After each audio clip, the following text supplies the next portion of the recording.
독일이 중국을 코웃음 쳤어요. 그리고 5년 뒤 시장 점유율 25%를 내줬어요. 2020년 전 세계 웨이퍼 시장의 90%는 일본, 독일, 한국 기업이 쥐고 있었어요. 중국의 점유율은 불과 5%. 수십 년의 기술 격차 앞에서 아무도 진지하게 보지 않았어요. 그 자리에 중국 혼자 65조 원을 꽂아버렸어요.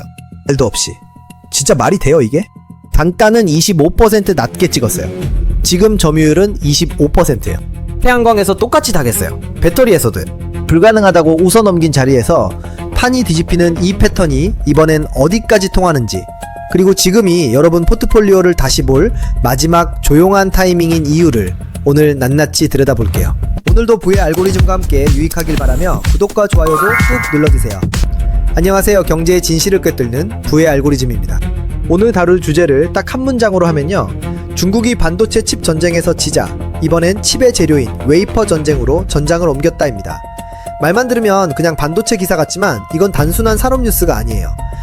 지정학적 포위망, 쉽게 말하면 외교, 군사, 경제로 사방을 막아버리는 압박 전략을 뚫으려는 중국의 고도 전략이자 글로벌 반도체 공급망이 두 개의 세계로 쪼개지는 디커플링의 가장 결정적인 장면이에요. 오늘 영상을 끝까지 보시면 세 가지를 가져가실 수 있어요. 첫째, 왜 웨이퍼가 칩보다 더 중요한 무기인지. 둘째, 역사 속에서 이와 유사한 자원 자립화 전략이 어떤 결말을 맞았는지. 셋째, 이 구조가 만들어내는 부의 이동 방향, 그리고 지금 여러분이 실제로 취해야 할 포지션까지. 그럼 이제 이 세 가지 질문을 순서대로 풀어보겠습니다. 첫 번째 질문부터 들어가죠. 웨이퍼가 뭔지 아주 쉽게 풀어드릴게요. 피자를 생각해보세요. 우리가 먹는 피자, 그게 반도체 칩이에요. 그런데 피자를 만들려면 도우가 있어야 하잖아요. 그 도우가 바로 웨이퍼예요. 도우 없는 피자집이 영업을 할 수 있겠어요? 반도체도 똑같아요. 엔비디아가 아무리 뛰어난 GPU를 설계하고 삼성이나 TSMC가 아무리 정밀한 공정을 갖고 있어도 그 공정의 출발점은 반드시 실리콘 웨이퍼예요. 300mm 지름의 얇은 실리콘 원판. 이게 끊기면 세상에서 제일 비싼 공장이 그냥 창고가 돼요. 그런데 지금까지 이 웨이퍼 시장이 어떻게 구성되어 있었냐면요, 글로벌 상위 5개 웨이퍼 기업이 시장의 약 90%를 통제하고 있었어요. 일본의 시네츠 화학과 썸코, 독일의 실트로닉, 대만의 글로벌 웨이퍼스, 그리고 SK 실트론. 중국은 이 시장에서 철저한 을의 위치였어요. 2020년 기준으로 중국의 반도체용 실리콘 웨이퍼 자금률이 얼마였는지 아세요? 고작 10%도 안 됐어요. 미국이 2022년부터 강화한 반도체 수출 규제 있잖아요. ASML 극자외선 노광 장비인 EUV, 엔비디아의 고성능 AI 칩, 첨단 반도체 제조 장비, 이것들 중국에 못 팔게 막았어요. 그런데 중국은 이 대목에서 아주 냉철한 판단을 내린 거예요. 장비와 칩은 막을 수 있겠지. 근데 웨이퍼까지 막으려면 실리콘은 지구 표면의 28%야. 그건 못 막는다. 이 생각이 웨이퍼 만리장성 전략의 출발점이에요. 중국이 이 전략을 공식화한 건 2023년 말이에요. 중국 공업정보화부가 내놓은 반도체 소재 자립 로드맵에서 2030년까지 300mm 실리콘 웨이퍼 자급률을 70%까지 끌어올리겠다는 목표를 못 박았어요. 그냥 목표만 세운 게 아니에요. 실행 수단까지 세 가지가 동시에 가동됐어요. 첫 번째는 국가주도 투자예요. 중국 국가직접회로산업투자기금, 우리가 빅펀드라고 부르는 이 자금이 3기를 조성하면서 웨이퍼 관련 기업들에 집중 투입되기 시작했어요. 그 규모가 3,440억 위안, 우리 돈으로 약 65조 원이에요. 반도체 전반을 대상으로 하는 펀드인데 이 중 소재와 장비 비중이 이전 기수 대비 압도적으로 높아졌어요. 웨이퍼 자립화에 사실상 겨누어진 돈이에요. 두 번째는 자국 내 구매 강제예요. 중국 정부가 SMIC, 양쯔 메모리, YMTC 같은 자국 반도체 기업들의 국산 웨이퍼 비중을 일정 비율 이상으로 유지하라는 가이드라인을 내렸어요. 강제성을 가진 조달 정책으로 시장을 처음부터 만들어주는 거예요. 이게 중국 웨이퍼 기업들의 매출을 인위적으로 올려주면서 기술 개발 여력을 확보해주는 구조예요. 근데 세 번째가 진짜예요. 글로벌 웨이퍼 시장 점유율 확장이에요. 중국의 선두 웨이퍼 기업인 상하이 실리콘 산업그룹이 2025년 기준으로 글로벌 웨이퍼 시장에서 점유율 25%를 돌파했어요. 2020년에 5%대였던 게 5년 만에 5배가 된 거예요. 비결이 뭐냐고요? 원가예요. 그냥 싸게 팔아버린 거예요. 끝이에요.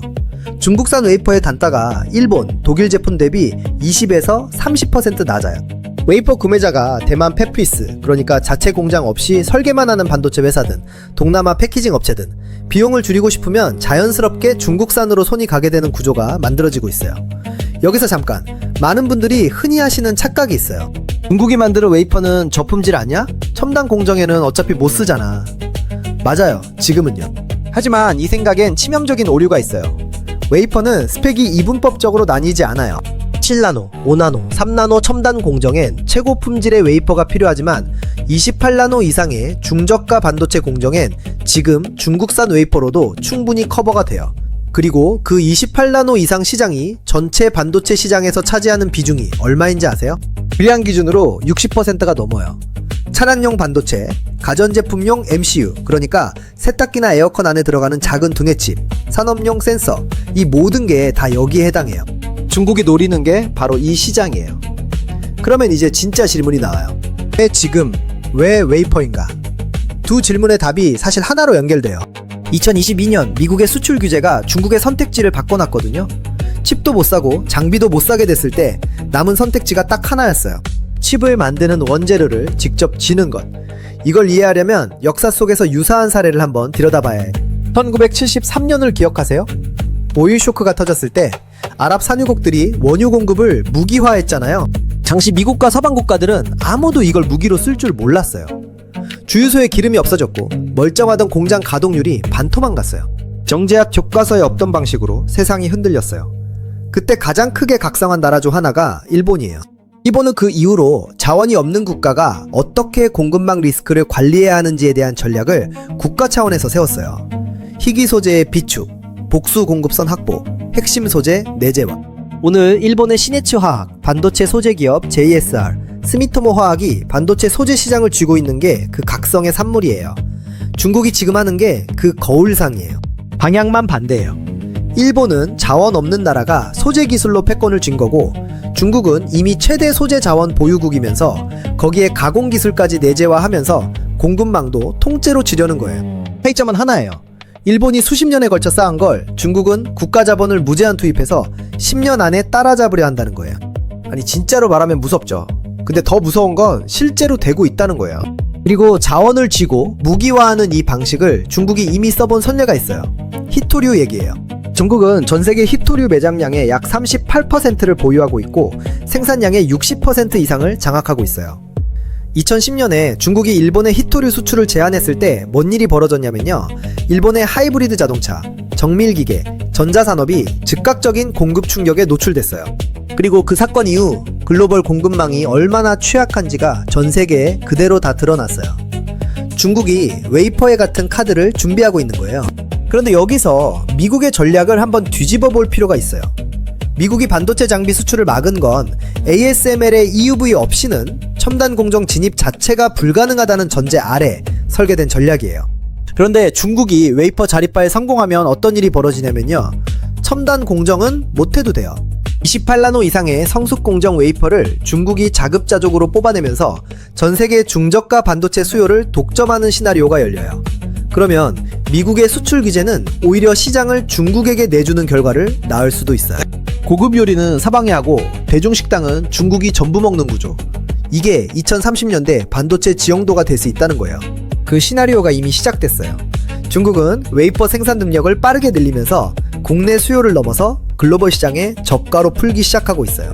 일본, 독일, 한국의 웨이퍼 업체들이 가격 경쟁을 감당하지 못하는 상황이 올 수 있어요. 이건 그냥 상상이 아니에요. 숫자로 이미 증명된 얘기예요. 태양광 패널을 보세요. 10년 전만 해도 태양광 패널 시장은 독일과 일본이 주도했어요. 지금은요? 중국이 글로벌 태양광 패널 생산의 80% 이상을 장악하고 있어요. 가격을 절반 이하로 낮추면서 경쟁자들을 몰아낸 거예요. 배터리도 마찬가지였어요. 10년 전 전기차 배터리 시장을 일본 파나소닉이 쥐고 있었는데 지금 CATL 하나가 글로벌 점유율 37%예요. 중국이 보조금으로 단가를 낮추고 자국 전기차 시장으로 물량을 키우고 그 규모로 글로벌을 먹은 공식이 태양광이랑 똑같아요. 이 패턴이 웨이퍼에서도 반복될 수 있어요. 저는 개인적으로 웨이퍼가 태양광보다 훨씬 빠를 거라고 봐요.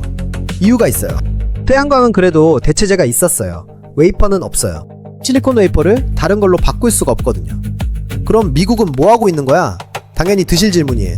수출 규제 얘기는 했고 그럼 미국이 자국 안에서 뭘 하고 있냐고요? 그게 사실 이 판에서 제일 흥미로운 부분이거든요. 미국은 이미 2022년부터 반도체 공급망 전반을 국가 안보 문제로 봤어요. 그 대응으로 나온 게 미국 반도체법, 칩스 액트예요. 2022년에 통과된 이 법이 527억 달러, 우리 돈으로 약 70조 원의 보조금을 반도체 생산 시설에 투입하는 내용을 담고 있어요. 그런데 여기서 묘한 점이 있어요. 칩스 액트의 보조금 수혜 대상 중에 웨이퍼 소재 분야 예산이 굉장히 적어요. 장비와 팹 건설에 대부분 집중돼 있거든요. 솔직히 좀 어이없는 부분이 있어요. 집 지을 때 설계도엔 인테리어 예산 빼곡한데 시멘트 예산은 빠진 것과 비슷해요. 70조를 썼는데 핵심 재료는 빠뜨린 거예요. 제가 보기엔 미국이 이 부분에서 분명한 실수를 하고 있어요. 장비는 막았는데 재료는 열어둔 거거든요. 나중에 이게 이 전략의 가장 큰 허점으로 꼽힐 거라고 봐요. 반면 일본은 달라요. 일본 경제산업성이 2023년에 발표한 반도체 전략을 보면 웨이퍼 소재와 특수가스, 포토레지스트에 대한 지원을 별도로 명시하고 있어요. 포토레지스트는 반도체 회로를 새길 때 쓰는 감광 재료예요. 이런 소재 분야까지 국가가 직접 챙기고 있다는 거예요. 일본 반도체 소재 기업들이 미국 기업들보다 훨씬 탄탄한 이유가 여기 있어요. 유럽도 마찬가지예요. 독일의 실트로닉이 대만의 글로벌 웨이퍼스에 인수될 뻔했던 거 아세요? 2022년에 독일 정부가 국가 안보를 이유로 이 딜을 막아버렸어요. 웨이퍼가 단순한 산업 소재가 아니라 국가 안보 자산이라는 인식이 유럽 전체로 퍼지고 있는 거예요. 이 지형을 한 줄로 압축하면 이렇게 돼요. 미국은 장비와 설계로 포위하고 일본과 유럽은 소재로 방어선을 치고 중국은 자원과 자본으로 그 방어선에 균열을 내려 한다. 이 세 축이 충돌하는 지점이 바로 웨이퍼 시장이에요. 그리고 그 충돌이 만들어내는 변동성 속에 오늘 여러분이 취해야 할 포지션이 있어요. 그럼 이 3자 구도에서 한국은 어디 서 있는 거냐고요? 한국은 지금 이 웨이퍼 전쟁에서 아주 복잡한 위치에 있어요.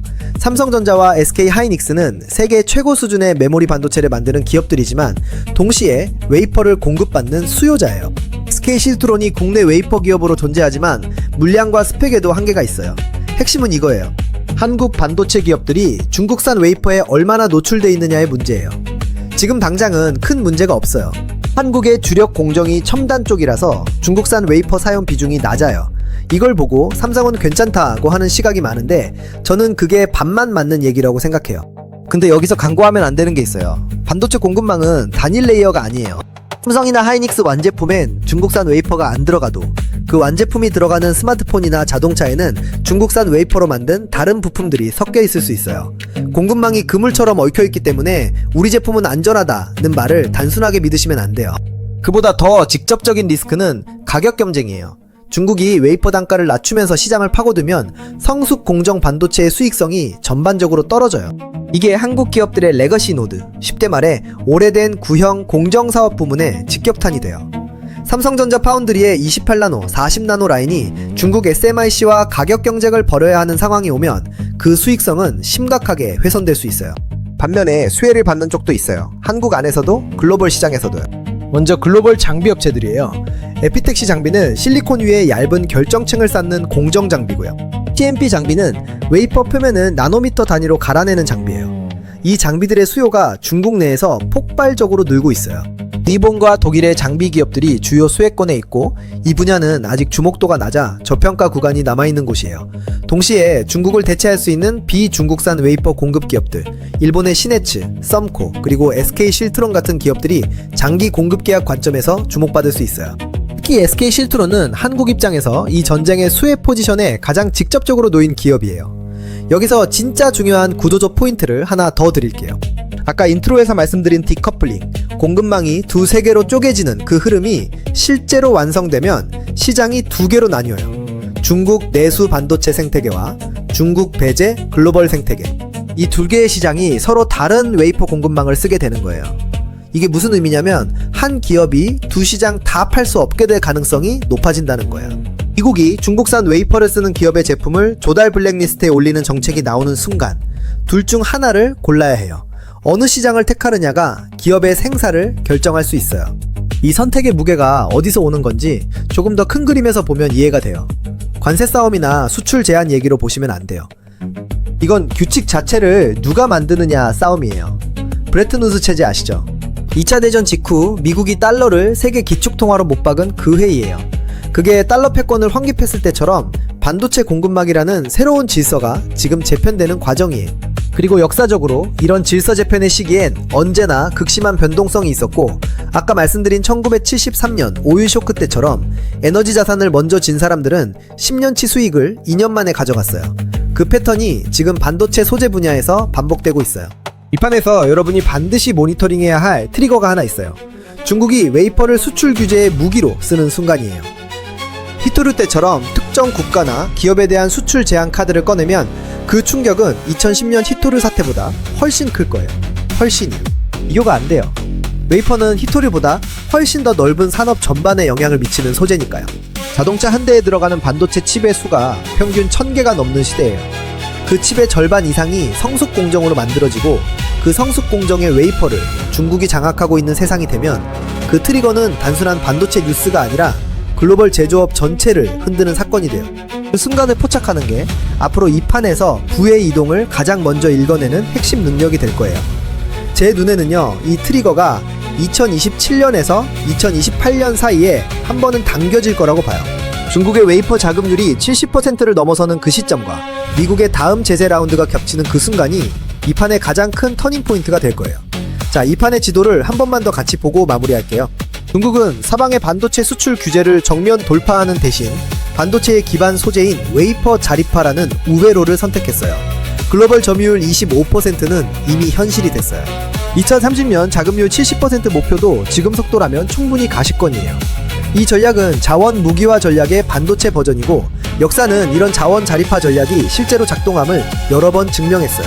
태양광 패널에서, 배터리에서 시장을 먹었고, 히토류 수출 제한으로는 협상 카드를 지었어요. 방식은 달랐지만 결과는 같았어요. 이번엔 웨이퍼예요.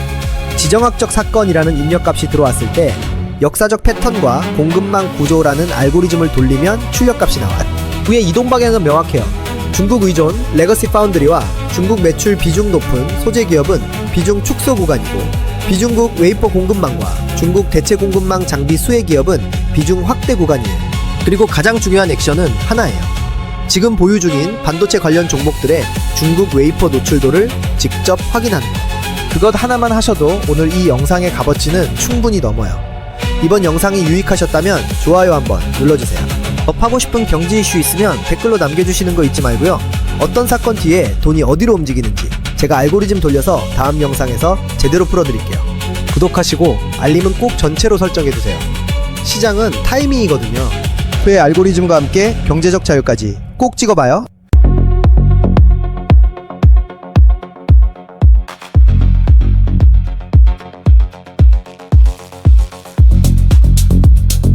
독일이 중국을 코웃음 쳤어요. 그리고 5년 뒤 시장 점유율 25%를 내줬어요.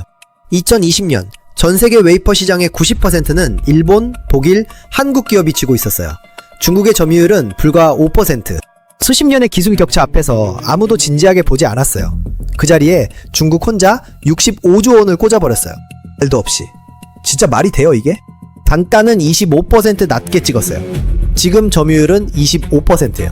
태양광에서 똑같이 당했어요. 배터리에서도요. 불가능하다고 웃어넘긴 자리에서 판이 뒤집히는 이 패턴이 이번엔 어디까지 통하는지, 그리고 지금이 여러분 포트폴리오를 다시 볼 마지막 조용한 타이밍인 이유를 오늘 낱낱이 들여다볼게요. 오늘도 부의 알고리즘과 함께 유익하길 바라며 구독과 좋아요도 꾹 눌러주세요. 안녕하세요. 경제의 진실을 꿰뚫는 부의 알고리즘입니다.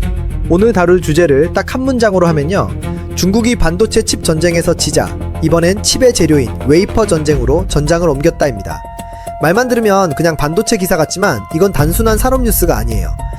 지정학적 포위망, 쉽게 말하면 외교, 군사, 경제로 사방을 막아버리는 압박 전략을 뚫으려는 중국의 고도 전략이자 글로벌 반도체 공급망이 두 개의 세계로 쪼개지는 디커플링의 가장 결정적인 장면이에요. 오늘 영상을 끝까지 보시면 세 가지를 가져가실 수 있어요. 첫째, 왜 웨이퍼가 칩보다 더 중요한 무기인지. 둘째, 역사 속에서 이와 유사한 자원 자립화 전략이 어떤 결말을 맞았는지.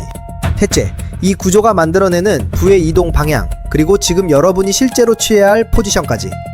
그럼 이제 이 세 가지 질문을 순서대로 풀어보겠습니다. 첫 번째 질문부터 들어가죠. 웨이퍼가 뭔지 아주 쉽게 풀어드릴게요. 피자를 생각해보세요. 우리가 먹는 피자, 그게 반도체 칩이에요. 그런데 피자를 만들려면 도우가 있어야 하잖아요. 그 도우가 바로 웨이퍼예요. 도우 없는 피자집이 영업을 할 수 있겠어요? 반도체도 똑같아요. 엔비디아가 아무리 뛰어난 GPU를 설계하고 삼성이나 TSMC가 아무리 정밀한 공정을 갖고 있어도 그 공정의 출발점은 반드시 실리콘 웨이퍼예요. 300mm 지름의 얇은 실리콘 원판. 이게 끊기면 세상에서 제일 비싼 공장이 그냥 창고가 돼요. 그런데 지금까지 이 웨이퍼 시장이 어떻게 구성되어 있었냐면요. 글로벌 상위 5개 웨이퍼 기업이 시장의 약 90%를 통제하고 있었어요.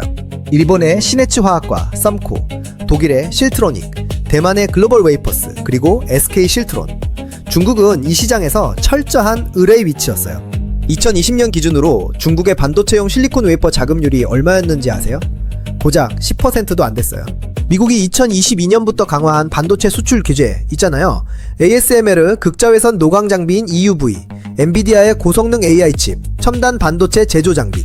이것들 중국에 못 팔게 막았어요. 그런데 중국은 이 대목에서 아주 냉철한 판단을 내린 거예요.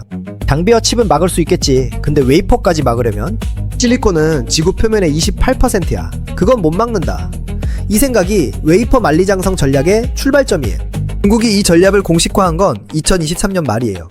중국 공업정보화부가 내놓은 반도체 소재 자립 로드맵에서 2030년까지 300mm 실리콘 웨이퍼 자급률을 70%까지 끌어올리겠다는 목표를 못 박았어요. 그냥 목표만 세운 게 아니에요. 실행 수단까지 세 가지가 동시에 가동됐어요. 첫 번째는 국가주도 투자예요. 중국 국가 직접 회로산업 투자기금, 우리가 빅펀드라고 부르는 이 자금이 3기를 조성하면서 웨이퍼 관련 기업들에 집중 투입되기 시작했어요. 그 규모가 3,440억 위안, 우리 돈으로 약 65조 원이에요. 반도체 전반을 대상으로 하는 펀드인데 이 중 소재와 장비 비중이 이전 기수 대비 압도적으로 높아졌어요. 웨이퍼 자립화에 사실상 겨누어진 돈이에요. 두 번째는 자국 내 구매 강제예요. 중국 정부가 SMIC, 양쯔메모리, YMTC 같은 자국 반도체 기업들의 국산 웨이퍼 비중을 일정 비율 이상으로 유지하라는 가이드라인을 내렸어요. 강제성을 가진 조달 정책으로 시장을 처음부터 만들어주는 거예요. 이게 중국 웨이퍼 기업들의 매출을 인위적으로 올려주면서 기술 개발 여력을 확보해주는 구조예요. 근데 세 번째가 진짜예요. 글로벌 웨이퍼 시장 점유율 확장이에요. 중국의 선두 웨이퍼 기업인 상하이 실리콘 산업그룹이 2025년 기준으로 글로벌 웨이퍼 시장에서 점유율 25%를 돌파했어요. 2020년에 5%대였던 게 5년 만에 5배가 된 거예요. 비결이 뭐냐고요? 원가예요. 그냥 싸게 팔아버린 거예요. 끝이에요. 중국산 웨이퍼의 단가가 일본, 독일 제품 대비 20에서 30% 낮아요. 웨이퍼 구매자가 대만 펫피스, 그러니까 자체 공장 없이 설계만 하는 반도체 회사든 동남아 패키징 업체든 비용을 줄이고 싶으면 자연스럽게 중국산으로 손이 가게 되는 구조가 만들어지고 있어요. 여기서 잠깐, 많은 분들이 흔히 하시는 착각이 있어요. 중국이 만드는 웨이퍼는 저품질 아니야? 첨단 공정에는 어차피 못 쓰잖아. 맞아요, 지금은요. 하지만 이 생각엔 치명적인 오류가 있어요. 웨이퍼는 스펙이 이분법적으로 나뉘지 않아요. 7나노, 5나노, 3나노 첨단 공정엔 최고 품질의 웨이퍼가 필요하지만 28나노 이상의 중저가 반도체 공정엔 지금 중국산 웨이퍼로도 충분히 커버가 돼요. 그리고 그 28나노 이상 시장이 전체 반도체 시장에서 차지하는 비중이 얼마인지 아세요? 불량 기준으로 60%가 넘어요. 차량용 반도체, 가전제품용 MCU, 그러니까 세탁기나 에어컨 안에 들어가는 작은 등외칩, 산업용 센서, 이 모든 게 다 여기에 해당해요. 중국이 노리는 게 바로 이 시장이에요. 그러면 이제 진짜 질문이 나와요. 왜 지금, 왜 웨이퍼인가? 두 질문의 답이 사실 하나로 연결돼요. 2022년 미국의 수출 규제가 중국의 선택지를 바꿔놨거든요. 칩도 못 사고 장비도 못 사게 됐을 때 남은 선택지가 딱 하나였어요. 칩을 만드는 원재료를 직접 지는 것. 이걸 이해하려면 역사 속에서 유사한 사례를 한번 들여다봐야 해요. 1973년을 기억하세요? 오일 쇼크가 터졌을 때 아랍 산유국들이 원유 공급을 무기화했잖아요. 당시 미국과 서방 국가들은 아무도 이걸 무기로 쓸 줄 몰랐어요. 주유소에 기름이 없어졌고 멀쩡하던 공장 가동률이 반토막 났어요. 정제약 교과서에 없던 방식으로 세상이 흔들렸어요. 그때 가장 크게 각성한 나라 중 하나가 일본이에요. 일본은 그 이후로 자원이 없는 국가가 어떻게 공급망 리스크를 관리해야 하는지에 대한 전략을 국가 차원에서 세웠어요. 희귀 소재의 비축, 복수 공급선 확보, 핵심 소재 내재화. 오늘 일본의 시네츠 화학, 반도체 소재 기업 JSR, 스미토모 화학이 반도체 소재 시장을 쥐고 있는 게 그 각성의 산물이에요. 중국이 지금 하는 게 그 거울상이에요. 방향만 반대예요. 일본은 자원 없는 나라가 소재 기술로 패권을 쥔 거고, 중국은 이미 최대 소재 자원 보유국이면서 거기에 가공 기술까지 내재화하면서 공급망도 통째로 지려는 거예요. 차이점은 하나예요. 일본이 수십 년에 걸쳐 쌓은 걸 중국은 국가 자본을 무제한 투입해서 10년 안에 따라잡으려 한다는 거예요. 아니 진짜로 말하면 무섭죠. 근데 더 무서운 건 실제로 되고 있다는 거예요. 그리고 자원을 쥐고 무기화하는 이 방식을 중국이 이미 써본 선례가 있어요. 히토류 얘기예요. 중국은 전 세계 히토류 매장량의 약 38%를 보유하고 있고 생산량의 60% 이상을 장악하고 있어요. 2010년에 중국이 일본의 히토류 수출을 제한했을 때 뭔 일이 벌어졌냐면요. 일본의 하이브리드 자동차, 정밀기계, 전자산업이 즉각적인 공급 충격에 노출됐어요. 그리고 그 사건 이후 글로벌 공급망이 얼마나 취약한지가 전 세계에 그대로 다 드러났어요. 중국이 웨이퍼에 같은 카드를 준비하고 있는 거예요. 그런데 여기서 미국의 전략을 한번 뒤집어 볼 필요가 있어요. 미국이 반도체 장비 수출을 막은 건 ASML의 EUV 없이는 첨단 공정 진입 자체가 불가능하다는 전제 아래 설계된 전략이에요. 그런데 중국이 웨이퍼 자립화에 성공하면 어떤 일이 벌어지냐면요. 첨단 공정은 못해도 돼요. 28나노 이상의 성숙 공정 웨이퍼를 중국이 자급자족으로 뽑아내면서 전 세계 중저가 반도체 수요를 독점하는 시나리오가 열려요. 그러면 미국의 수출 규제는 오히려 시장을 중국에게 내주는 결과를 낳을 수도 있어요. 고급 요리는 사방에 하고 대중식당은 중국이 전부 먹는 구조. 이게 2030년대 반도체 지형도가 될 수 있다는 거예요. 그 시나리오가 이미 시작됐어요. 중국은 웨이퍼 생산 능력을 빠르게 늘리면서 국내 수요를 넘어서 글로벌 시장에 저가로 풀기 시작하고 있어요. 일본, 독일, 한국의 웨이퍼 업체들이 가격 경쟁을 감당하지 못하는 상황이 올 수 있어요. 이건 그냥 상상이 아니에요. 숫자로 이미 증명된 얘기예요. 태양광 패널을 보세요. 10년 전만 해도 태양광 패널 시장은 독일과 일본이 주도했어요. 지금은요? 중국이 글로벌 태양광 패널 생산의 80% 이상을 장악하고 있어요. 가격을 절반 이하로 낮추면서 경쟁자들을 몰아낸 거예요. 배터리도 마찬가지였어요. 10년 전 전기차 배터리 시장을 일본 파나소닉이 쥐고 있었는데 지금 CATL 하나가 글로벌 점유율 37%예요. 중국이 보조금으로 단가를 낮추고 자국 전기차 시장으로 물량을 키우고 그 규모로 글로벌을 먹은 공식이 태양광이랑 똑같아요. 이 패턴이 웨이퍼에서도 반복될 수 있어요.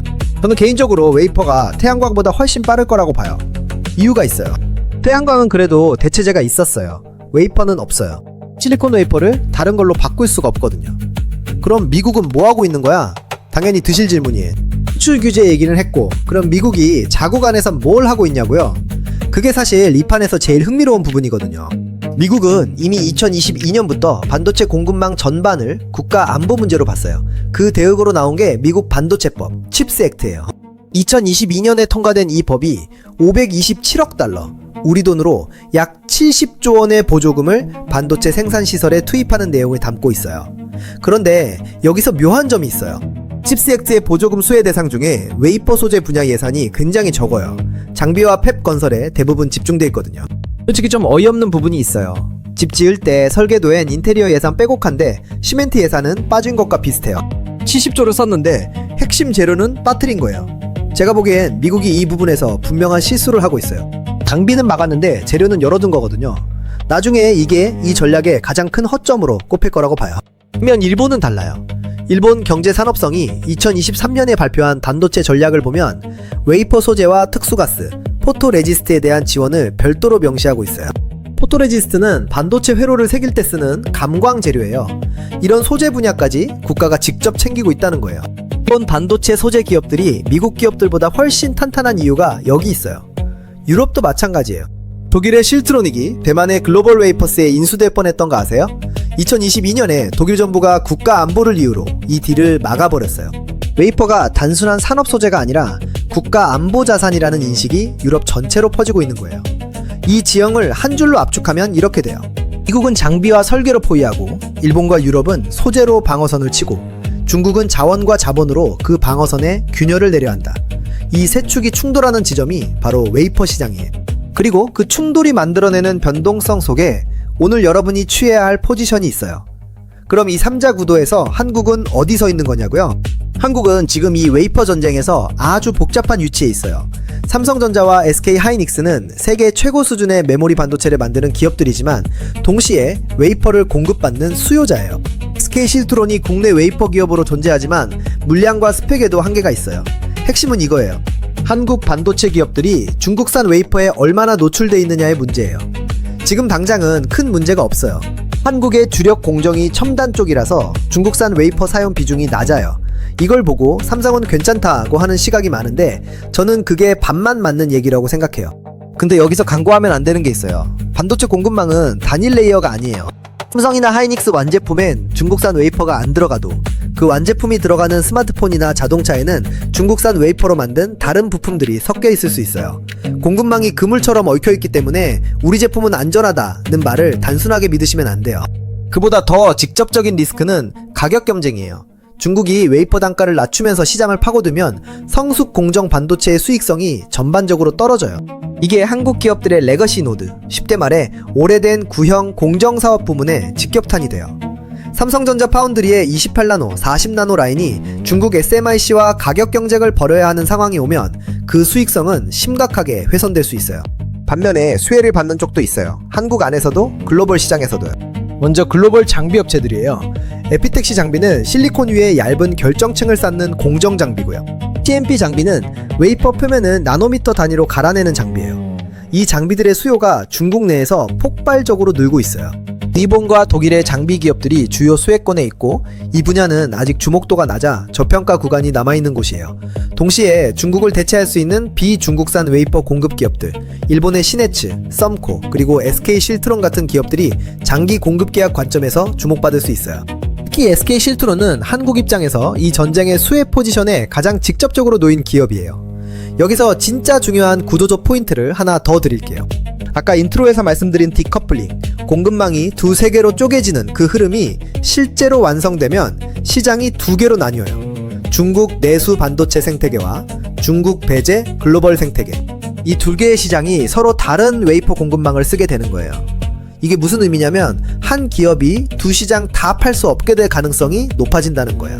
미국이 중국산 웨이퍼를 쓰는 기업의 제품을 조달 블랙리스트에 올리는 정책이 나오는 순간 둘 중 하나를 골라야 해요. 어느 시장을 택하느냐가 기업의 생사를 결정할 수 있어요. 이 선택의 무게가 어디서 오는 건지 조금 더 큰 그림에서 보면 이해가 돼요. 관세 싸움이나 수출 제한 얘기로 보시면 안 돼요. 이건 규칙 자체를 누가 만드느냐 싸움이에요. 브레튼 우드 체제 아시죠? 2차 대전 직후 미국이 달러를 세계 기축통화로 못 박은 그 해이에요. 그게 달러 패권을 확립했을 때처럼 반도체 공급망이라는 새로운 질서가 지금 재편되는 과정이에요. 그리고 역사적으로 이런 질서 재편의 시기엔 언제나 극심한 변동성이 있었고 아까 말씀드린 1973년 오일 쇼크 때처럼 에너지 자산을 먼저 진 사람들은 10년치 수익을 2년 만에 가져갔어요. 그 패턴이 지금 반도체 소재 분야에서 반복되고 있어요. 이 판에서 여러분이 반드시 모니터링해야 할 트리거가 하나 있어요. 중국이 웨이퍼를 수출 규제의 무기로 쓰는 순간이에요.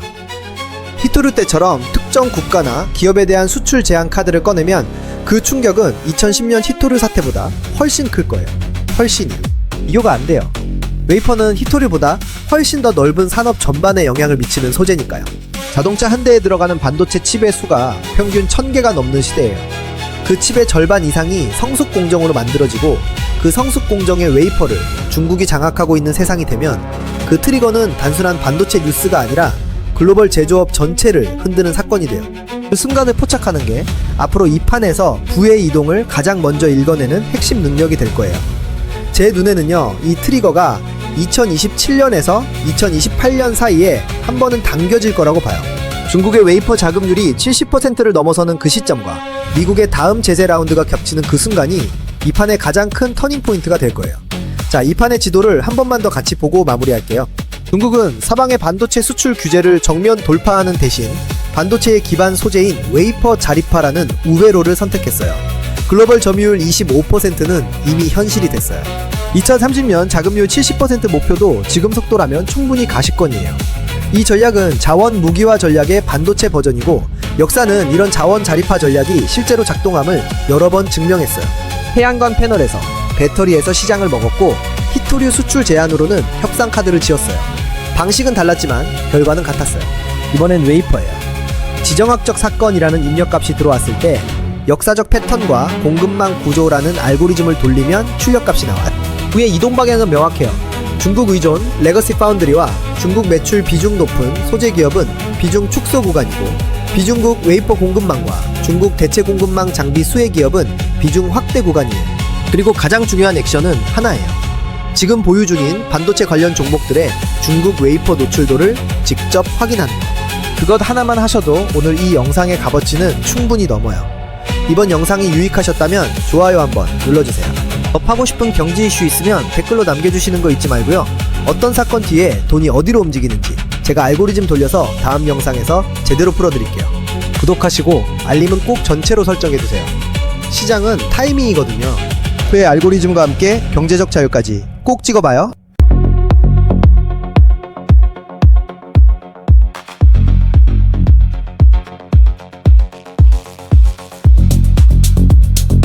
독일이 중국을 코웃음 쳤어요. 그리고 5년 뒤 시장 점유율 25%를 내줬어요. 2020년 전 세계 웨이퍼 시장의 90%는 일본, 독일, 한국 기업이 쥐고 있었어요. 중국의 점유율은 불과 5%. 수십 년의 기술 격차 앞에서 아무도 진지하게 보지 않았어요. 그 자리에 중국 혼자 65조 원을 꽂아버렸어요. 말도 없이. 진짜 말이 돼요 이게? 단가는 25% 낮게 찍었어요. 지금 점유율은 25%예요. 태양광에서 똑같이 다겠어요. 배터리에서도요. 불가능하다고 웃어넘긴 자리에서 판이 뒤집히는 이 패턴이 이번엔 어디까지 통하는지, 그리고 지금이 여러분 포트폴리오를 다시 볼 마지막 조용한 타이밍인 이유를 오늘 낱낱이 들여다볼게요. 오늘도 부의 알고리즘과 함께 유익하길 바라며 구독과 좋아요도 꾹 눌러주세요. 안녕하세요. 경제의 진실을 꿰뚫는 부의 알고리즘입니다.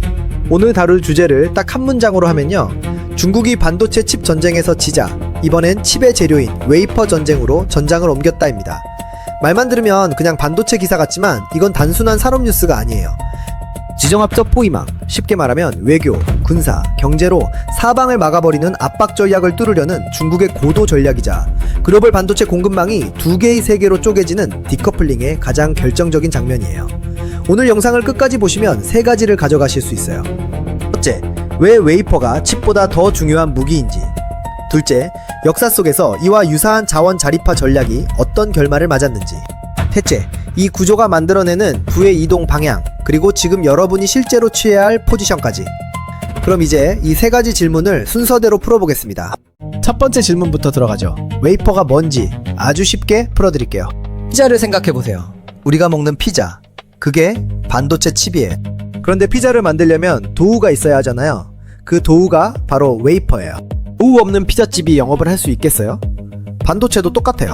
엔비디아가 아무리 뛰어난 GPU를 설계하고 삼성이나 TSMC가 아무리 정밀한 공정을 갖고 있어도 그 공정의 출발점은 반드시 실리콘 웨이퍼예요. 300mm 지름의 얇은 실리콘 원판. 이게 끊기면 세상에서 제일 비싼 공장이 그냥 창고가 돼요.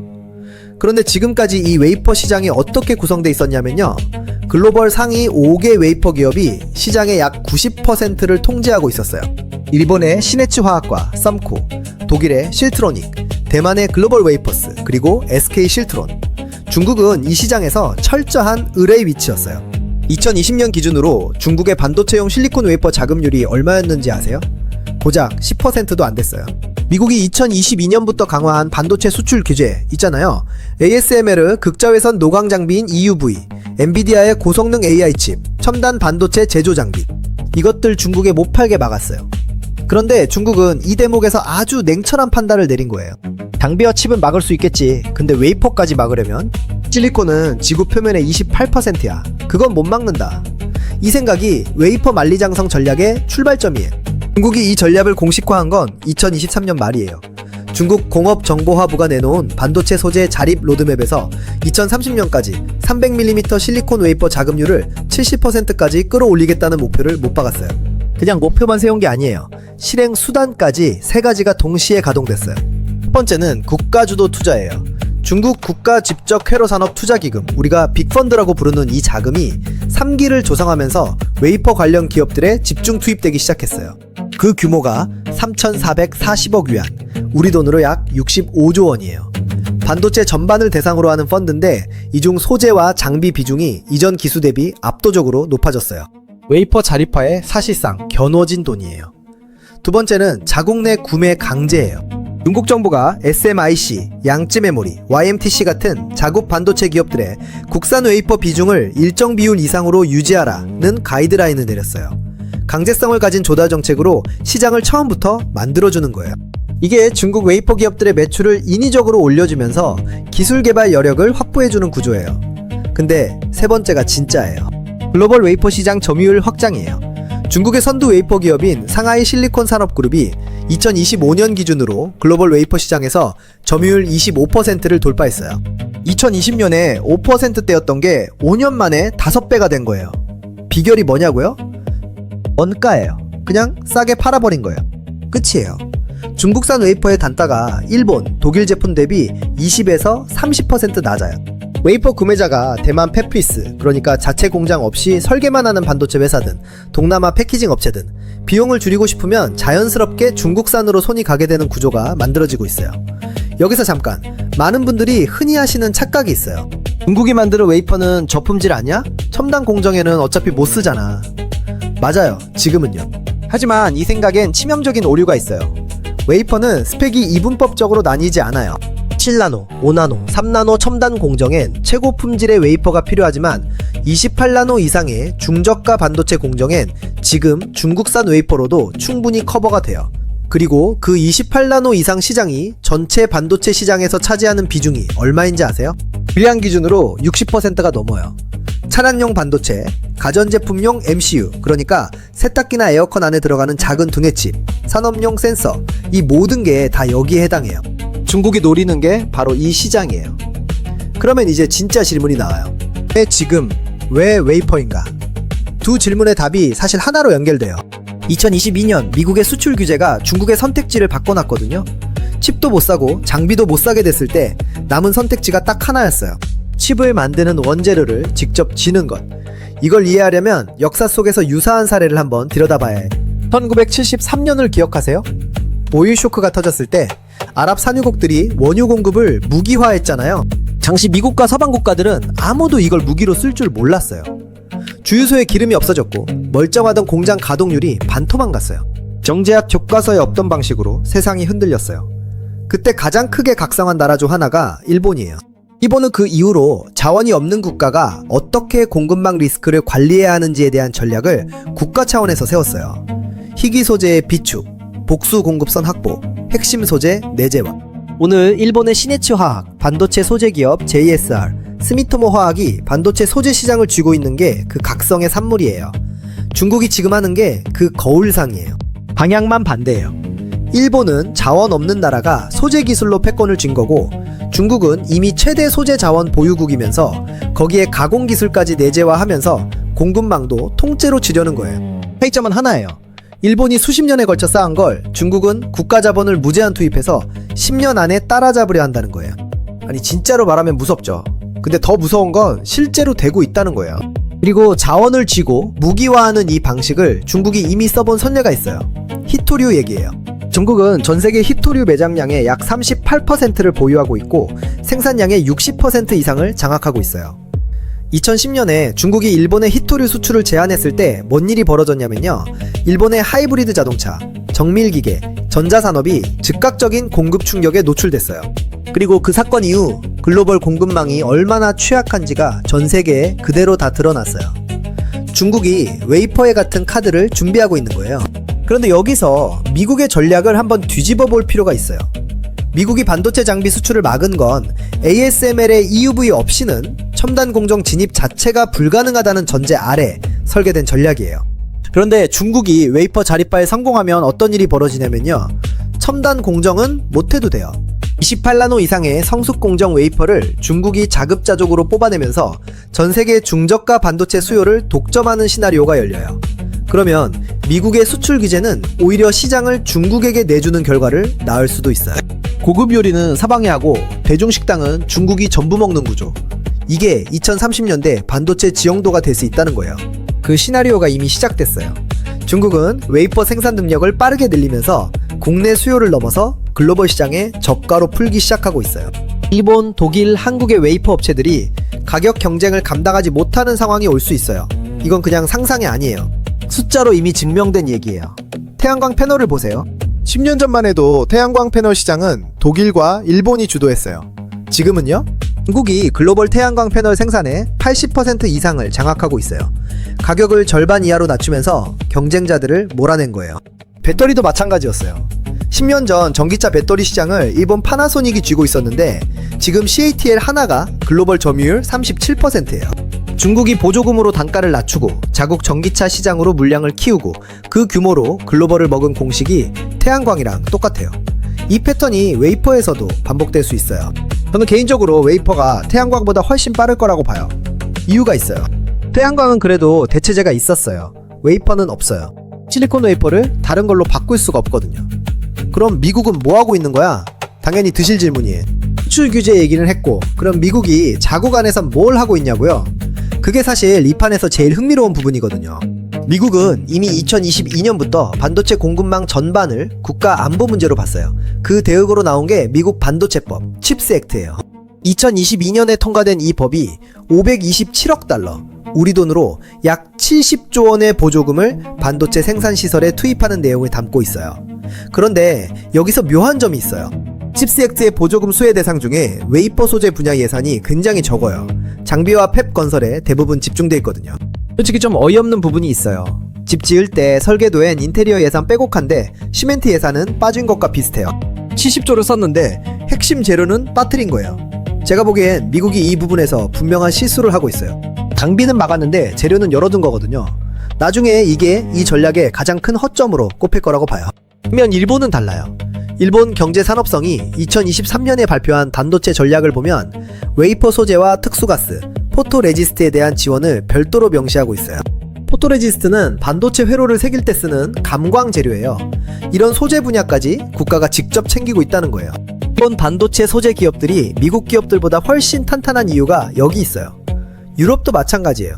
독일의 실트로닉이 대만의 글로벌 웨이퍼스에 인수될 뻔했던 거 아세요? 2022년에 독일 정부가 국가 안보를 이유로 이 딜을 막아버렸어요. 웨이퍼가 단순한 산업 소재가 아니라 국가 안보 자산이라는 인식이 유럽 전체로 퍼지고 있는 거예요. 이 지형을 한 줄로 압축하면 이렇게 돼요. 미국은 장비와 설계로 포위하고 일본과 유럽은 소재로 방어선을 치고 중국은 자원과 자본으로 그 방어선에 균열을 내려 한다.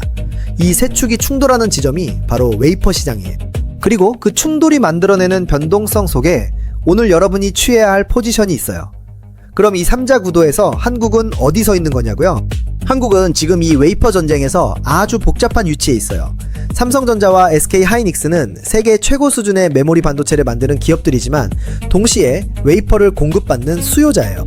SK실트론이 국내 웨이퍼 기업으로 존재하지만 물량과 스펙에도 한계가 있어요. 핵심은 이거예요.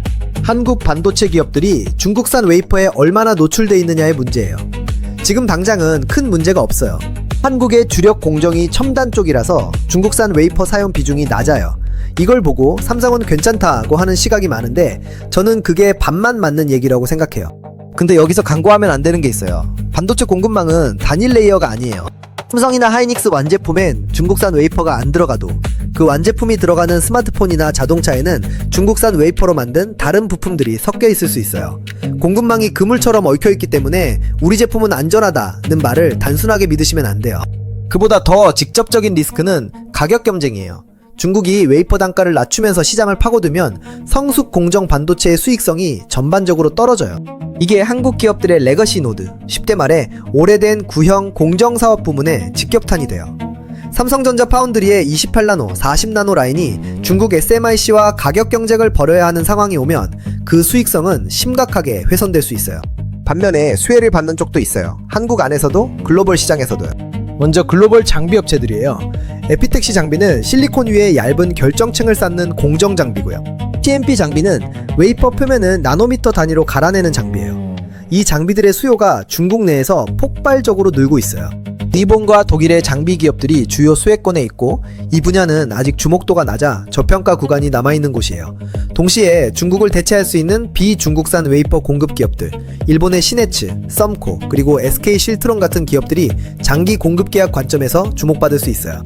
특히 SK실트론은 한국 입장에서 이 전쟁의 수혜 포지션에 가장 직접적으로 놓인 기업이에요. 여기서 진짜 중요한 구조적 포인트를 하나 더 드릴게요. 아까 인트로에서 말씀드린 디커플링, 공급망이 두세 개로 쪼개지는 그 흐름이 실제로 완성되면 시장이 두 개로 나뉘어요. 중국 내수 반도체 생태계와 중국 배제 글로벌 생태계. 이 두 개의 시장이 서로 다른 웨이퍼 공급망을 쓰게 되는 거예요. 이게 무슨 의미냐면 한 기업이 두 시장 다 팔 수 없게 될 가능성이 높아진다는 거예요. 미국이 중국산 웨이퍼를 쓰는 기업의 제품을 조달 블랙리스트에 올리는 정책이 나오는 순간 둘 중 하나를 골라야 해요. 어느 시장을 택하느냐가 기업의 생사를 결정할 수 있어요. 이 선택의 무게가 어디서 오는 건지 조금 더 큰 그림에서 보면 이해가 돼요. 관세 싸움이나 수출 제한 얘기로 보시면 안 돼요. 이건 규칙 자체를 누가 만드느냐 싸움이에요. 브레튼 우드 체제 아시죠? 2차 대전 직후 미국이 달러를 세계 기축통화로 못 박은 그 해이에요.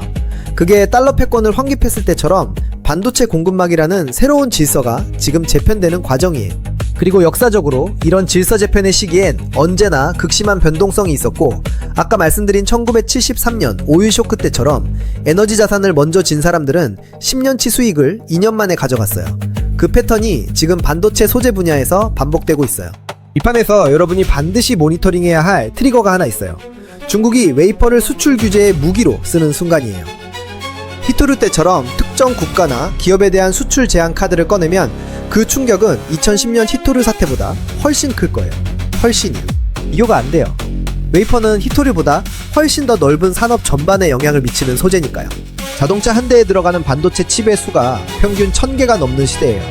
그 칩의 절반 이상이 성숙 공정으로 만들어지고 그 성숙 공정의 웨이퍼를 중국이 장악하고 있는 세상이 되면 그 트리거는 단순한 반도체 뉴스가 아니라 글로벌 제조업 전체를 흔드는 사건이 돼요. 그 순간을 포착하는 게 앞으로 이 판에서 부의 이동을 가장 먼저 읽어내는 핵심 능력이 될 거예요. 제 눈에는요, 이 트리거가 2027년에서 2028년 사이에 한 번은 당겨질 거라고 봐요. 중국의 웨이퍼 자금률이 70%를 넘어서는 그 시점과 미국의 다음 제재 라운드가 겹치는 그 순간이 이 판의 가장 큰 터닝 포인트가 될 거예요. 자, 이 판의 지도를 한 번만 더 같이 보고 마무리할게요. 중국은 사방의 반도체 수출 규제를 정면 돌파하는 대신 반도체의 기반 소재인 웨이퍼 자립화라는 우회로를 선택했어요. 글로벌 점유율 25%는 이미 현실이 됐어요. 2030년 자금률 70% 목표도 지금 속도라면 충분히 가시권이에요.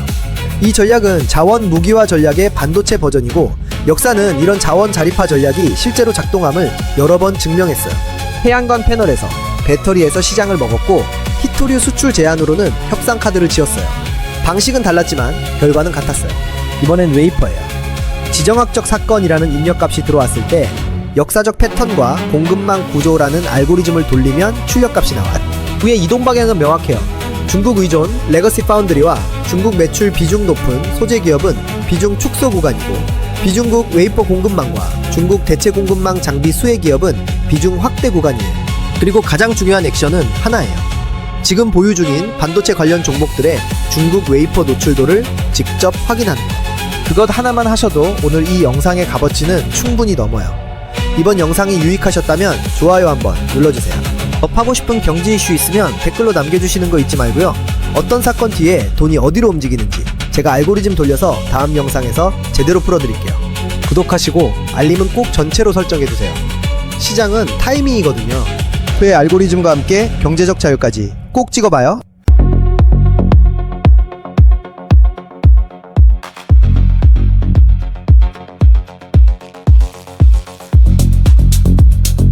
독일이 중국을 코웃음 쳤어요. 그리고 5년 뒤 시장 점유율 25%를 내줬어요.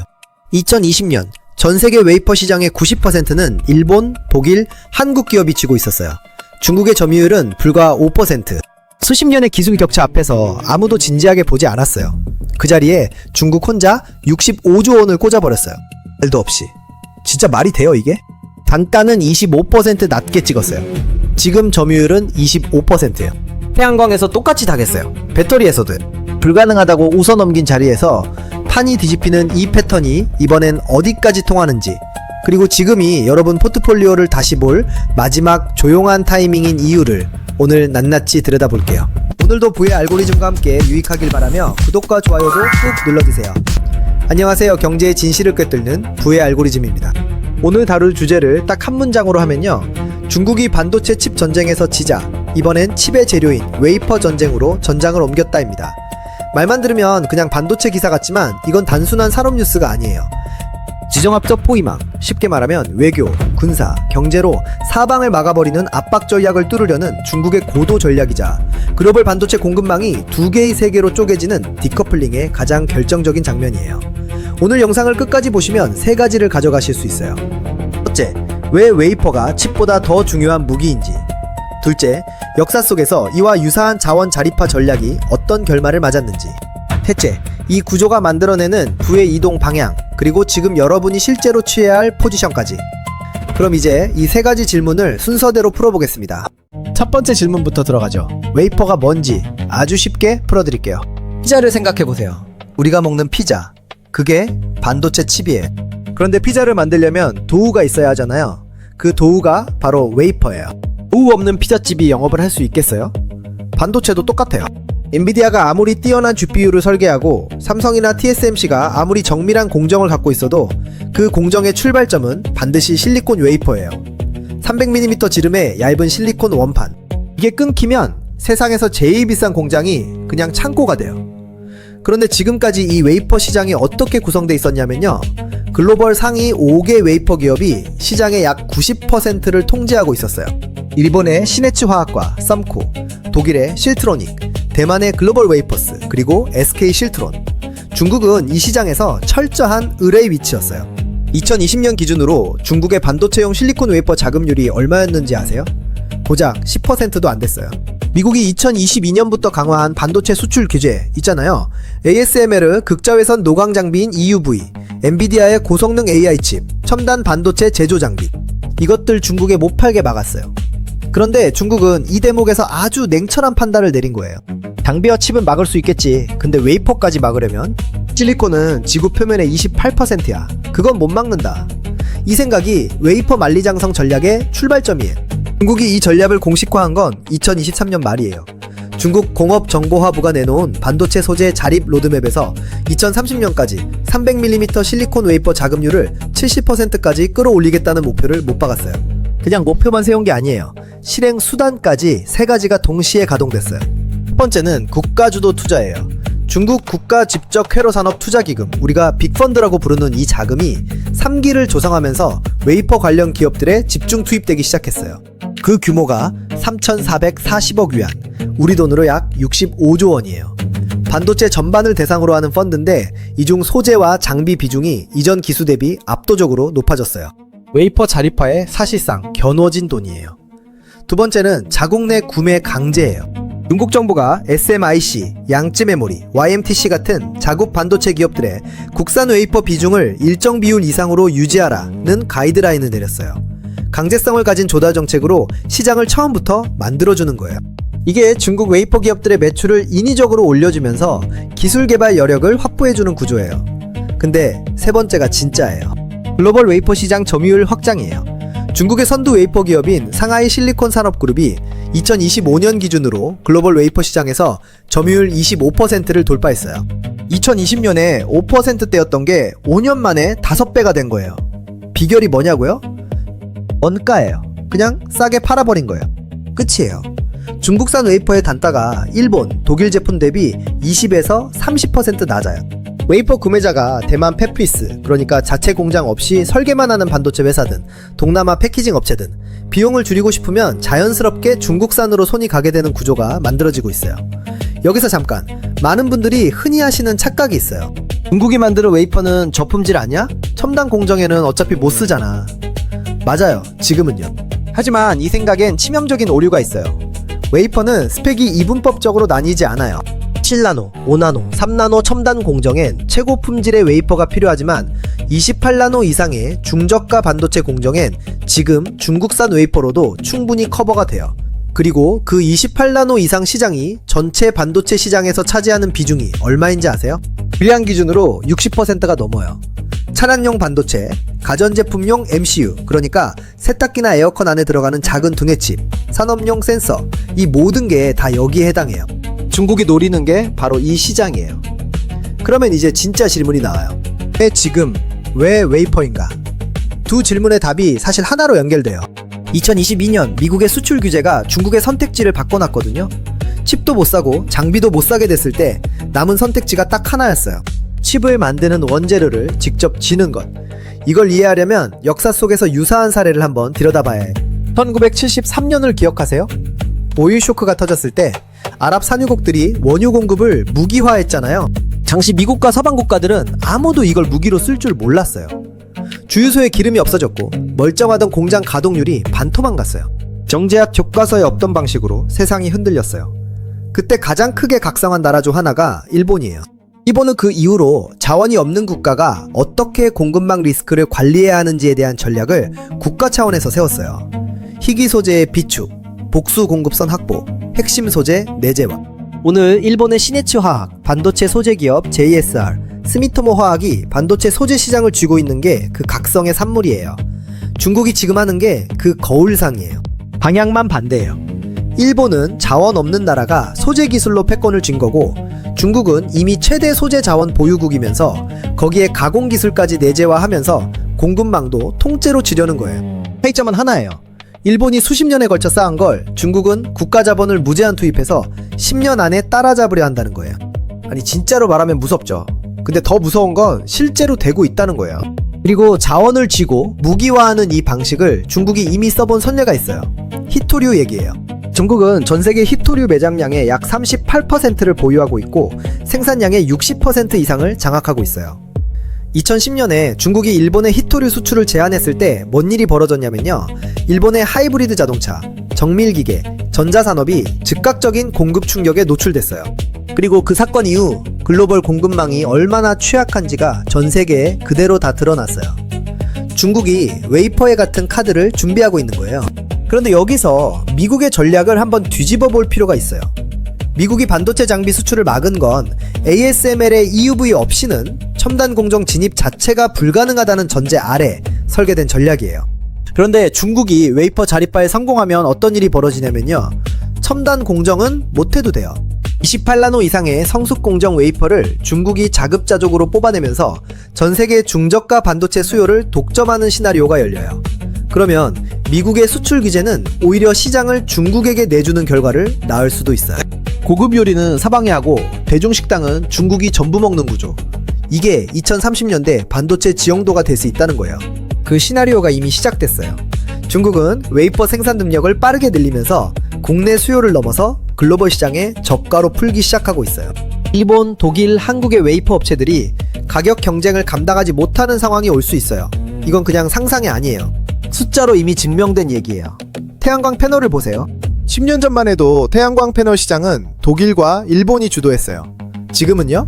중국이 글로벌 태양광 패널 생산의 80% 이상을 장악하고 있어요. 가격을 절반 이하로 낮추면서 경쟁자들을 몰아낸 거예요. 배터리도 마찬가지였어요. 10년 전 전기차 배터리 시장을 일본 파나소닉이 쥐고 있었는데 지금 CATL 하나가 글로벌 점유율 37%예요. 중국이 보조금으로 단가를 낮추고 자국 전기차 시장으로 물량을 키우고 그 규모로 글로벌을 먹은 공식이 태양광이랑 똑같아요. 이 패턴이 웨이퍼에서도 반복될 수 있어요. 저는 개인적으로 웨이퍼가 태양광보다 훨씬 빠를 거라고 봐요. 이유가 있어요. 태양광은 그래도 대체제가 있었어요. 웨이퍼는 없어요. 실리콘 웨이퍼를 다른 걸로 바꿀 수가 없거든요. 그럼 미국은 뭐 하고 있는 거야? 당연히 드실 질문이에요. 수출 규제 얘기는 했고 그럼 미국이 자국 안에선 뭘 하고 있냐고요? 그게 사실 이 판에서 제일 흥미로운 부분이거든요. 미국은 이미 2022년부터 반도체 공급망 전반을 국가 안보 문제로 봤어요. 그 대응으로 나온 게 미국 반도체법, 칩스 액트예요. 2022년에 통과된 이 법이 527억 달러, 우리 돈으로 약 70조 원의 보조금을 반도체 생산 시설에 투입하는 내용을 담고 있어요. 그런데 여기서 묘한 점이 있어요. 칩스 액트의 보조금 수혜 대상 중에 웨이퍼 소재 분야 예산이 굉장히 적어요. 장비와 팹 건설에 대부분 집중돼 있거든요. 솔직히 좀 어이없는 부분이 있어요. 집 지을 때 설계도엔 인테리어 예산 빼곡한데 시멘트 예산은 빠진 것과 비슷해요. 70조를 썼는데 핵심 재료는 빠뜨린 거예요. 제가 보기엔 미국이 이 부분에서 분명한 실수를 하고 있어요. 장비는 막았는데 재료는 열어둔 거거든요. 나중에 이게 이 전략의 가장 큰 허점으로 꼽힐 거라고 봐요. 반면 일본은 달라요. 일본 경제산업성이 2023년에 발표한 반도체 전략을 보면 웨이퍼 소재와 특수가스, 포토레지스트에 대한 지원을 별도로 명시하고 있어요. 포토레지스트는 반도체 회로를 새길 때 쓰는 감광 재료예요. 이런 소재 분야까지 국가가 직접 챙기고 있다는 거예요. 일본 반도체 소재 기업들이 미국 기업들보다 훨씬 탄탄한 이유가 여기 있어요. 유럽도 마찬가지예요. 독일의 실트로닉이 대만의 글로벌 웨이퍼스에 인수될 뻔했던 거 아세요? 2022년에 독일 정부가 국가 안보를 이유로 이 딜을 막아버렸어요. 웨이퍼가 단순한 산업 소재가 아니라 국가 안보 자산이라는 인식이 유럽 전체로 퍼지고 있는 거예요. 이 지형을 한 줄로 압축하면 이렇게 돼요. 미국은 장비와 설계로 포위하고 일본과 유럽은 소재로 방어선을 치고 중국은 자원과 자본으로 그 방어선에 균열을 내려 한다. 이 세 축이 충돌하는 지점이 바로 웨이퍼 시장이에요. 그리고 그 충돌이 만들어내는 변동성 속에 오늘 여러분이 취해야 할 포지션이 있어요. 그럼 이 3자 구도에서 한국은 어디 서 있는 거냐고요? 한국은 지금 이 웨이퍼 전쟁에서 아주 복잡한 위치에 있어요. 삼성전자와 SK 하이닉스는 세계 최고 수준의 메모리 반도체를 만드는 기업들이지만 동시에 웨이퍼를 공급받는 수요자예요. SK 실트론이 국내 웨이퍼 기업으로 존재하지만 물량과 스펙에도 한계가 있어요. 핵심은 이거예요. 한국 반도체 기업들이 중국산 웨이퍼에 얼마나 노출돼 있느냐의 문제예요. 지금 당장은 큰 문제가 없어요.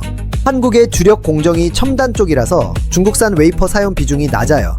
이걸 보고 삼성은 괜찮다고 하는 시각이 많은데 저는 그게 반만 맞는 얘기라고 생각해요. 근데 여기서 간과하면 안 되는 게 있어요. 반도체 공급망은 단일 레이어가 아니에요.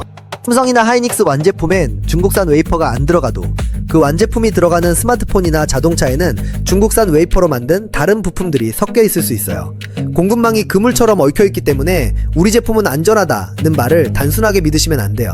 그보다 더 직접적인 리스크는 가격 경쟁이에요. 중국이 웨이퍼 단가를 낮추면서 시장을 파고들면 성숙 공정 반도체의 수익성이 전반적으로 떨어져요. 이게 한국 기업들의 레거시 노드, 쉽게 말해 오래된 구형 공정사업 부문의 직격탄이 돼요. 삼성전자 파운드리의 28나노, 40나노 라인이 중국 SMIC와 가격 경쟁을 벌여야 하는 상황이 오면 그 수익성은 심각하게 훼손될 수 있어요. 반면에 수혜를 받는 쪽도 있어요. 한국 안에서도 글로벌 시장에서도요. 먼저 글로벌 장비 업체들이에요. 에피텍시 장비는 실리콘 위에 얇은 결정층을 쌓는 공정 장비고요. TMP 장비는 웨이퍼 표면을 나노미터 단위로 갈아내는 장비예요. 이 장비들의 수요가 중국 내에서 폭발적으로 늘고 있어요.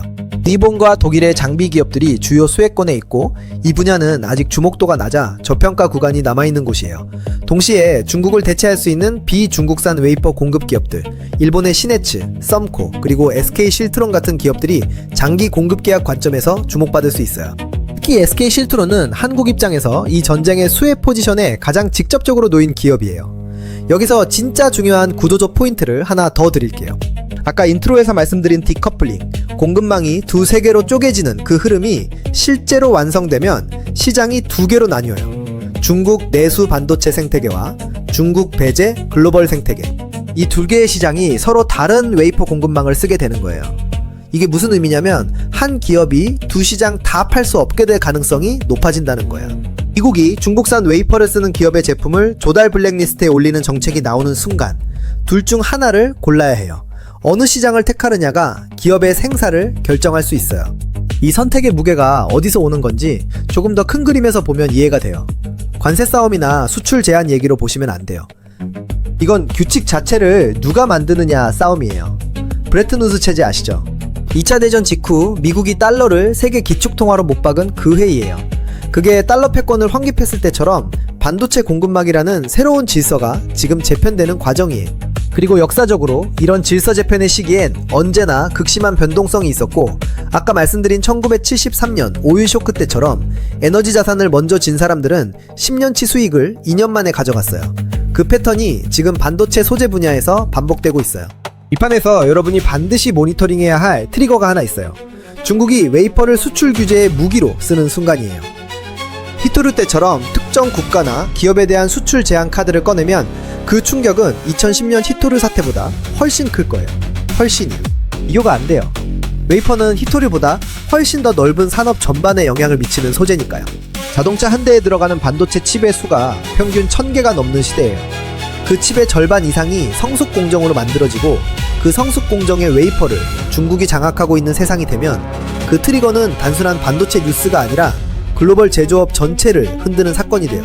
그 순간을 포착하는 게 앞으로 이 판에서 부의 이동을 가장 먼저 읽어내는 핵심 능력이 될 거예요. 제 눈에는요, 이 트리거가 2027년에서 2028년 사이에 한 번은 당겨질 거라고 봐요. 중국의 웨이퍼 자금률이 70%를 넘어서는 그 시점과 미국의 다음 제재 라운드가 겹치는 그 순간이 이 판의 가장 큰 터닝 포인트가 될 거예요. 자, 이 판의 지도를 한 번만 더 같이 보고 마무리할게요. 중국은 서방의 반도체 수출 규제를 정면 돌파하는 대신 반도체의 기반 소재인 웨이퍼 자립화라는 우회로를 선택했어요. 글로벌 점유율 25%는 이미 현실이 됐어요. 2030년 자금률 70% 목표도 지금 속도라면 충분히 가시권이에요. 이 전략은 자원 무기화 전략의 반도체 버전이고 역사는 이런 자원 자립화 전략이 실제로 작동함을 여러 번 증명했어요. 태양광 패널에서 배터리에서 시장을 먹었고 히토류 수출 제한으로는 협상 카드를 지었어요. 방식은 달랐지만 결과는 같았어요. 이번엔 웨이퍼예요. 지정학적 사건이라는 입력값이 들어왔을 때 역사적 패턴과 공급망 구조라는 알고리즘을 돌리면 출력값이 나와요. 그의 이동 방향은 명확해요. 중국 의존 레거시 파운드리와 중국 매출 비중 높은 소재 기업은 비중 축소 구간이고 비중국 웨이퍼 공급망과 중국 대체 공급망 장비 수혜 기업은 비중 확대 구간이에요. 그리고 가장 중요한 액션은 하나예요. 지금 보유 중인 반도체 관련 종목들의 중국 웨이퍼 노출도를 직접 확인하는 것. 그것 하나만 하셔도 오늘 이 영상의 값어치는 충분히 넘어요. 이번 영상이 유익하셨다면 좋아요 한번 눌러주세요. 더 파고 싶은 경제 이슈 있으면 댓글로 남겨주시는 거 잊지 말고요. 어떤 사건 뒤에 돈이 어디로 움직이는지 제가 알고리즘 돌려서 다음 영상에서 제대로 풀어드릴게요. 구독하시고 알림은 꼭 전체로 설정해두세요. 시장은 타이밍이거든요. 회 알고리즘과 함께 경제적 자유까지 꼭 찍어봐요.